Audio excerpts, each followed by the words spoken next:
स्वागत है दोस्तों आप सभी का एक बार फिर से ईएल क्लासेस के ऊपर। आज की पॉम क्लास 11 के लिए जिसका नाम है टेलीफोन कन्वर्सेशन।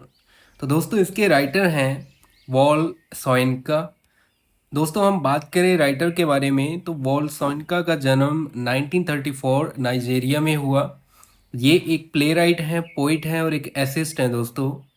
ये फर्स्ट अफ्रीकन राइटर थे जिन्होंने की नोबेल प्राइज़ जीता था लिटरेचर के अंदर 1986 के अंदर। दोस्तों इनको अपनी पावरफुल वर्क्स के लिए जाना जाता है जो कि इनजस्टिस के बारे में लिखते हैं दोस्तों। और ये लोगों को अपनी राइटिंग के थ्रू बहुत इंस्पायर भी करते हैं। और दोस्तों इसी वजह से इनको आज वर्ल्ड वाइड जो है वो जाना जाता है दोस्तों।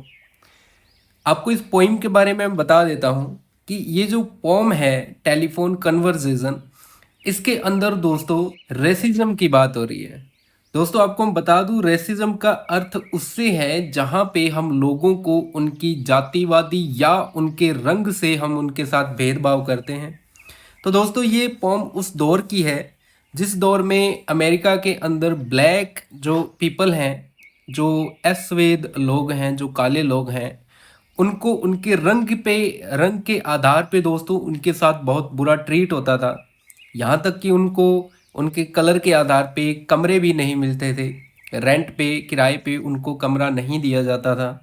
तो इसी आधार पे जो राइटर हैं उन्होंने इस पोम को लिखा है। तो दोस्तों इस पोम के अंदर जो पोइट और एक मकान मालकिन के बीच में डिस्कस हो रही है घर के बारे में। और जब ये अंतिम स्टेज में होते हैं तब उस कंडीशन को दोस्तों यहाँ पे पोम के थ्रू बताया गया है कि सब कुछ जो है वो सेट हो चुका था, सारी बात डन हो चुकी थी, लेकिन अंतिम कुछ जो लाइनें हैं उनका जिक्र यहाँ पे किया गया है दोस्तों। तो चलिए अब इस पोइम को हम स्टेंजा बाई स्टेंजा समझने की कोशिश करते हैं। तो दोस्तों इसकी पहली लाइन में बोला गया है कि द प्राइस सीम्ड रीजनेबल, कि जो प्राइस है, जो किराया रखा गया वो किराया रीजनेबल लग रहा है, बिल्कुल ठीक ठाक लग रहा है। मतलब कि सारी बात हो चुकी है, अब फाइनल स्टेज पे थे। जो हमारे पोइट हैं और जो मकान मालकिन हैं वो फाइनल स्टेज पे थे, सब कुछ डन था और जो प्राइस है वो रीजनेबल था। लोकेशन इनडिफरेंट, लोकेशन भी इनडिफरेंट है। इनडिफरेंट का मतलब ना ज़्यादा अच्छी है ना ज़्यादा बुरी है, ठीक ठाक है, वो वहाँ पे एडजस्ट कर लेगा, उसके लिए ठीक है वो। द लैंड लेडी स्वॉर, और जो लैंड लेडी है उसने कसम खाई थी। She lived of premises, premises का दोस्तों यहाँ पे भवन से या फिर किसी खाली प्लॉट से होता है, लेकिन यहाँ पे घर की बात हो रही है तो यहाँ पे अर्थ इसका घर से निकलेगा कि जो लैंड लेडी है उसने कसम खाई थी कि वो अपने घर में नहीं रहेगी, वो उस घर से बाहर रहेगी। मतलब कि यहाँ पे अकेले राइटर जो हैं वो उस घर में रह सकते हैं। आगे दोस्तों बोलते हैं nothing remain but self confession, कि कुछ नहीं बचा था, केवल सेल्फ कॉन्फेशन बचा था। कि राइटर के मन में एक बात थी जिस बात को राइटर चाहते थे कि वो रख दे ताकि आगे कोई दिक्कत ना आए। तो दोस्तों वो बोलते हैं कि मैडम आई वॉन्ट, मैडम मैं आपको पहले ही चेतावनी देना चाहता हूँ कि I hate a wasted journey, am African, कि मैं अफ्रीकन हूँ और मैं नहीं चाहता कि मेरी जो जर्नी है वो वेस्ट हो जाए। मतलब कि वो पहले ही बता देते हैं कि मैं अफ्रीकन हूँ, मतलब कि मेरा जो रंग है वो काला है। और अगर मैं आपको अभी डन कर लेते हैं अपने, फिर मैं आपके लिए उस घर को देखने के लिए मैं आपके पास आऊँ, फिर आप मेरे कलर को देख के मुझे जज करो, मुझे घर ना दो, तो मेरी जो जर्नी है वो वेस्ट हो जाए। तो इस चीज़ से मुझे बड़ी नफरत है, मैं उस चीज़ से हेट करता हूँ। इसलिए मैं आपको फ़ोन पे ही बता देना चाहता हूँ कि मैं एक अफ्रीकन व्यक्ति हूँ, मेरा रंग काला है और मुझे जो जर्नी है वो वेस्ट करनी बिल्कुल अच्छी नहीं लगती। तो आगे दोस्तों इस बात को सुन के साइलेंस का मतलब जो लेडी है वो साइलेंट हो जाती है, जो मकान मालकिन है वो साइलेंट हो जाती है। Silence transmission of pressurise good breeding. तो दोस्तों यहाँ पे प्रेशराइज गुड ब्रीडिंग का दोस्तों अर्थ है कि एक ऐसे संदेश को दबा लेना जिससे कि हम अनकंफर्टेबल हों। मतलब एक ऐसी साइलेंस ट्रांसमिशन आ जाती है इस बात को सुन के कि राइटर जो है वो अफ्रीकन है, वो जो लेडी थी उनके बीच में जो अभी तक अच्छी वार्तालाप हो रही थी वो वार्तालाप कहीं ना कहीं दब जाती है। उदाहरण के लिए दोस्तों जैसे कि अगर आपको कोई व्यक्ति या आप किसी व्यक्ति से बात कर रहे हो अच्छे से और अचानक आप उसको कुछ ऐसी बात बोल दो जिसके लिए अब वो व्यक्ति कंफ्यूज हो जाए कि मैं अब इसे मना कैसे करूं, तो वो है प्रेशराइज गुड ब्रीडिंग। मतलब कि अच्छी भली बात हो रही थी लेकिन उस बात को सुनने के बाद जो लेडी है वो शांत हो जाती है, चुप हो जाती है। वॉइस व्हेन इट कम, कि जब वापस आवाज़ आती है कि वो दोनों चुप हो जाते हैं। और जब वापस आवाज़ आती है, lipstick coated long gold rolled cigarette holder pipped caught I was falling. तो दोस्तों इसमें राइटर बताते हैं कि जब दोबारा मुझे आवाज़ सुनाई दी उस लेडी की, तब मुझे ये एहसास हुआ कि उसके जो होठ हैं वो लिपस्टिक से कोटेड हैं। मतलब कि उसने लिपस्टिक लगा रखी है और शायद से उसके हाथ में एक गोल्डन लॉन्ग जो सिगरेट है वो शायद से उसने थाम रखी होगी। मतलब दोस्तों यहाँ पे कहने का अर्थ ये है कि उस समय में जो रिच लोग होते थे वो अपनी रिचनेस को दिखाने के लिए अपने हाथ में एक पाइप रखते थे, सिगरेट पाइप रखते थे। और लिपस्टिक जो है उस समय का एक ऐसी मतलब ऐसी ब्यूटी प्रोडक्ट था जो कि एक सिंबल था रिचनेस का, मतलब अमीरी का। तो राइटर बोलते हैं कि जब वापस आवाज़ आई तब मैंने ये अंदाज़ा लगा लिया कि शायद उसने लिपस्टिक लगा रखी है, अपने हाथ में एक सिगरेट पकड़ रखी है, मतलब कि वो एक रिच लेडी होगी। आगे दोस्तों कोट फाउली का अर्थ होता है बुरी तरह से फंसना। आई वॉज का मतलब मैं था, कहने का अर्थ और अब मैं बुरी तरह से फंस चुका था। कि जब उस महिला की आवाज़ आई तब मैंने ये अंदाज़ा लगा लिया कि अब शायद मैं बुरी तरह से फंस चुका हूँ। आगे दोस्तों बोलते हैं कि उस महिला ने उससे पूछा हाउ डार्क, कि तुम कितने काले हो। I had not miss heard, writer बोलता है कि शायद मैंने सुनने में गलती नहीं की। उसने मुझसे यही पूछा था कि तुम कितने काले हो। आर यू लाइट और वेरी डार्क, क्या तुम थोड़े हल्के काले हो या ज़्यादा ही काले हो। बटन ए बटन बी। तो बटन ए बटन बी का अर्थ है दोस्तों कि उस महिला ने मेरे सामने ऐसा प्रश्न रख दिया जैसे कि वो मुझे ऑप्शन दे रही है कि अगर तुम हल्के काले हो तो बी दबाओ, अगर तुम बहुत काले हो तो ए दबाओ। तो राइटर के सामने ये जो प्रश्न था वो एक चॉइस के तरह था जिसका जवाब शायद राइटर नहीं दे सकता। वो अपनी इस बात को सुन के, उसके रंग वाली बात को सुन के वो कहीं ना कहीं शर्मिंदा हो जाता है। कहीं ना कहीं उसको एहसास होता है कि उसका मजाक उड़ाया जा रहा है। Stand off a rancid breath, rancid breath का और दोस्तों उसे सांस में से बदबू आ रही थी। Of public hide and speak, hide and speak का दोस्तों जैसे हाइड एंड सीक वैसे हाइड एंड स्पीक, मतलब कि अच्छी बातों के पीछे बुरी बात करना। कि राइटर जो है वो उसकी उन अच्छी बातों के पीछे जो बुराई कर रही थी, वो हालांकि उसके राइटर के सामने वो अच्छी अच्छी बातें कर रही थी लेकिन उन बातों के पीछे जो वास्तविक जो बदबू है वो राइटर को अब महसूस होने लग गई थी। वो कहता है कि मुझे उसकी बदबू यहाँ तक आ रही थी, जो वो फ़ोन में बोल रही थी उसकी बदबू मुझे यहाँ तक आ रही थी। आगे दोस्तों बोलते हैं red booth, red pillar box, red double decker, double tiered omnibus, squelching tar. तो यहाँ पे दोस्तों कि राइटर अपने आसपास देखते हैं एक लाल बूथ को, टेलीफोन बूथ को, एक पिलर बॉक्स को जिसके अंदर लेटर डाले जाते हैं, और एक लाल कलर की डबल डेकर, मतलब जिसके ऊपर और नीचे दोनों जगह सीटिंग होती है, छत पे भी। तो वो अपने आसपास देखते हैं।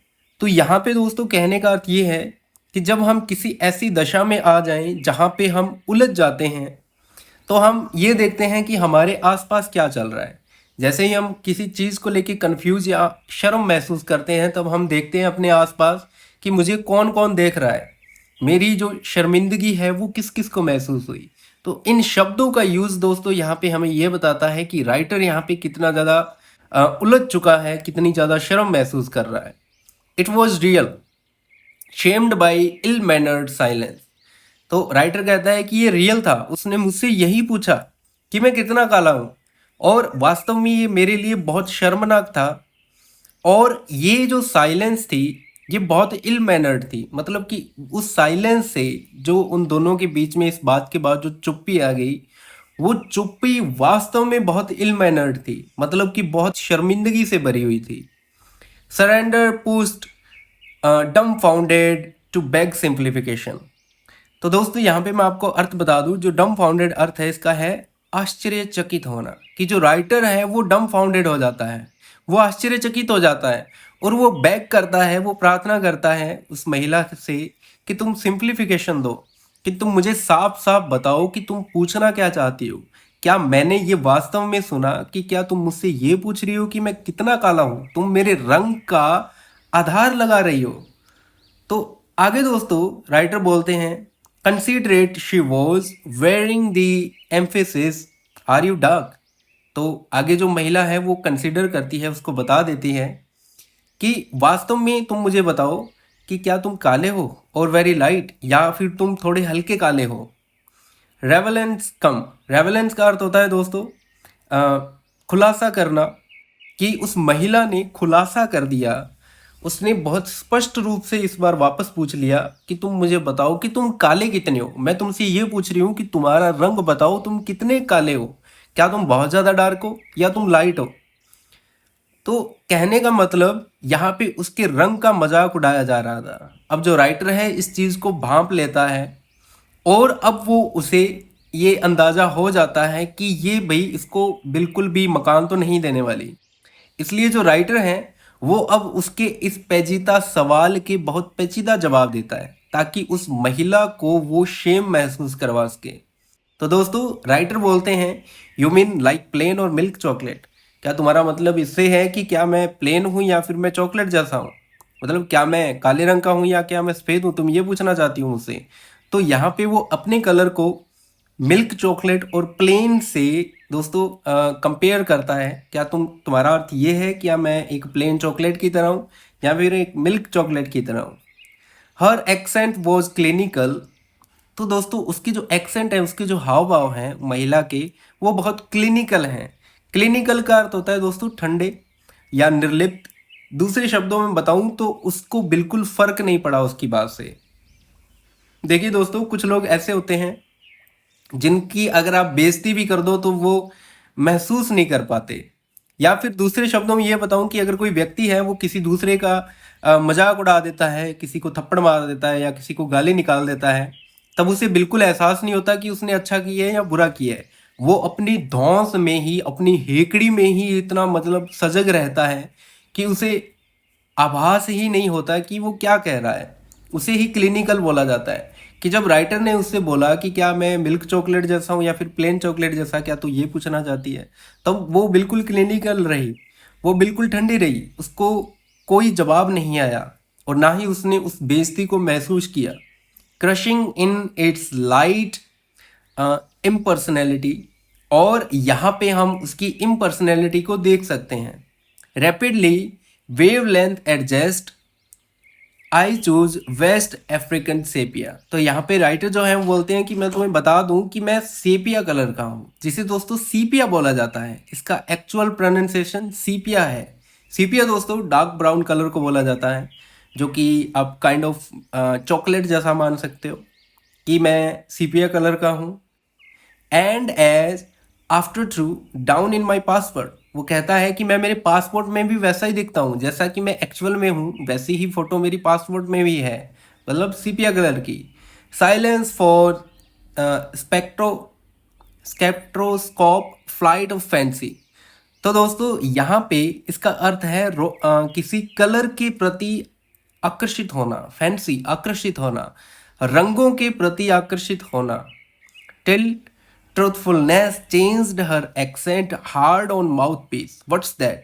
कि उसका जो माउथ पीस है वो उसका एक्सेंट चेंज हो जाता है। मतलब उसकी समझ में नहीं आती कि राइटर ने क्या कह दिया, उसने कौन सा कलर बता दिया, उसकी समझ में ही नहीं आता। तो वो फिर से पूछती है कि कौन सा रंग है ये, मेरे समझ में नहीं आया, क्या कह रहे हो तुम। Conceding don't know what's that is like brunette. तो राइटर उसको कहता है, अच्छा तुम्हारे समझ में नहीं आया कि मैं क्या कह रहा हूँ, मैं कह रहा हूँ कि मैं ब्रूनेट कलर जैसा हूँ। ब्रूनेट तो तुम्हें पता है ना कैसा होता है। तो दोस्तों मैं आपको बता दूं कि ब्रूनेट का अर्थ भी डार्क ब्राउन से ही होता है। तो वो कहता है कि मेरा रंग ब्रूनेट जैसा है, क्या तेरे समझ में नहीं आया? तो वो कहती है, that's dark isn't it all together. तो वो महिला कहती है कि अरे ये तो बहुत काला है, या फिर नहीं है, तुम ही बताओ। मतलब कि वो महिला अभी भी राइटर का मजाक उड़ा रही है। वो उसको कह रही है, अच्छा कि तू तो बहुत काला है, तेरे कौन लगता है तू ज़्यादा काला है। तो आगे दोस्तों जो राइटर हैं वो बोलते हैं कि facially I am brunette but madam you should see the rest of me. कि फेशियली मतलब चेहरे से तो मैं ब्रूनेट कलर का हूँ, मेरा जो चेहरा है वो तो ब्रूनेट है, लेकिन madam you should C rest of मी, आपको मेरा बाकी शरीर भी तो देखना चाहिए। जैसे कि पाम ऑफ माई हैंड्स, मेरे हाथ की हथेलियाँ, सोल ऑफ माई फीट, मेरे पैर के तलवे, are peroxide blonde. Peroxide blonde दोस्तों एक वाइट कलर होता है, हल्का सा थोड़ा सा वाइट होता है, थोड़ा सा ब्लैकिश ब्राउनिश वाइट सा होता है दोस्तों, कि मैं थोड़ा वाइटिश कलर का हूँ। Friction caused foolishly madam by sitting down has turn my bottom raven black. वो कहता है, यहाँ पे वो उसका और मजाक उड़ाता है। वो कहता है कि मैडम मेरे हाथ और जो पैर की हथेलियाँ हैं वो तो थोड़ी सी वाइट है, थोड़ी सी सफ़ेद है, लेकिन मैं बैठता बहुत ज़्यादा हूँ, जिसकी वजह से जो मेरे बट्स हैं वो काले कौए की तरह हो गए, बिल्कुल काले हो चुके हैं। One moment madam, seeing her receiver ring on thunder clap about my year. कि यहाँ पे राइटर को सेंस हो गया था, सेंसिंग हर रिसीवर, कि उसे ये आभास हो गया था कि इस बात को सुनने के बाद शायद से वो महिला उसके फ़ोन को रखने वाली थी, इसलिए वो उसको बीच में रोकता है। वो कहता है कि वन मोमेंट मैडम, अच्छा थोड़ी सी बात मेरी और सुनो। I pleaded won't you rather see for myself. कि मैं चाहता हूँ कि आप आओ और आके खुद मुझे देख लो कि मैं कहाँ से कितना काला हूँ। तो दोस्तों यहाँ पे जो राइटर हैं वो उस रेसिज्म का मजाक उड़ा रहे हैं। पहले तो वो महिला उसका मजाक उड़ा रही थी, लेकिन अब जो पोइट हैं वो खुद उस महिला का मजाक उड़ाने लग गए थे और उसको बोलता है कि अगर तेरे को ज़्यादा ही देखना है कि मैं कितना काला हूँ तो तुम आओ और मुझे खुद देख लो। तो होप सो दोस्तों आपकी ये पोइम अच्छे से समझ में आई होगी, मैंने बहुत अच्छे से क्लियरिफाई कर दिया। अगर आपको कहीं पे डाउट लग रहा है तो आप वापस से इस पोइम को सुन लेना, आपके सारे डाउट्स क्लियर हो जाएंगे। तो दोस्तों अब आप हमें टेलीग्राम पे भी फॉलो कर सकते हो, जिसका लिंक आपको डिस्क्रिप्शन में मिल जाएगा, जहां से आप हमें फॉलो कर सकते हो। और दोस्तों हमारे चैनल को जरूर से सब्सक्राइब करना ताकि आप आने वाली वीडियोज़ को बिल्कुल भी मिस ना कर पाओ।